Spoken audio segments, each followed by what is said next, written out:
Guys धरानमा मेरो आज सफर हुँदैछ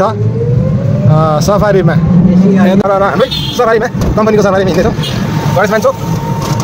यता म भाइको राइटमा हिँड्दैछ हामी कताबाट जान्छौँ भाइ हुँदै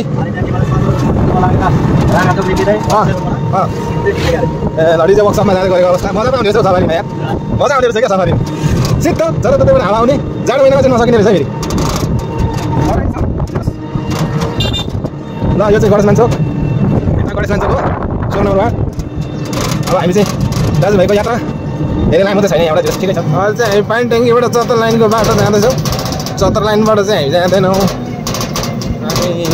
होम अफ न्यू लाइफको बाटोबाट यताबाट हाम्रो गुरुजीले लास्टै हल्लायो हो यो गाडी कति आइ गर्नुपर्ने हो सघाबै फ्याँक भइदिन्छ भर्खर आएको बाटोमै यही हो। अब यहाँबाट चाहिँ सर्लक भाइले घुमाएर मलाई 5 लाइन लाँदै यो गाडीमा चाहिँ म जिन्दगीमा सफर गर्दिनँ है राम राम राम राम राम के पारेको यो सफारीको यात्रा चोक चोकको कुना कुनाको बाटो घुम्दै गरेको अवस्था यस्तो चाहिँ यहाँकाहरू कहिले काहीँ घुम्छ यस्तै सफारीमा यात्रा चप्पलमा अनि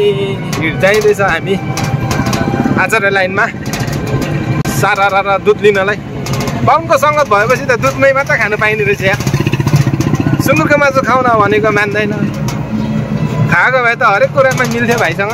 हाम्रो भाइ यहाँ डेरीमा आइपुग्यौँ हामी सत्यम डेरी उद्योग ल यो उद्योगमा चाहिँ हाम्रो भाइले चाहिँ टाक्क दही लिएर आउने भन्दैछ दही बिना भात नखाने अरे त। यहाँ पनि एउटा कार्गो रहेछ यो कार्गोमा बुझ्नु आएको म है अलिकति फरक महँगो महँगो उस्तै हो पनि त्यही पनि अब अर्को ठाउँ बुझ्छु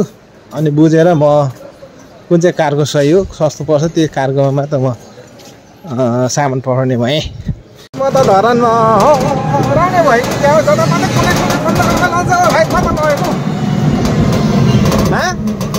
म त गाउँबाट आएको हराउँछु होला हो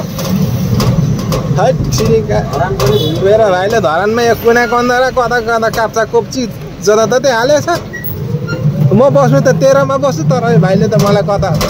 14 अञ्चल 75 जिल्ला घुमा जतिको घुमाएको छ है अरू त त्यस्तै हो सफारीमा यात्रा गर्दाखेरि चाहिँ होइन गाइड पछाडिको नसा चाहिँ पुरै खाक बनाउँदै रहेछ है मेरो भिडियोलाई बिट मारे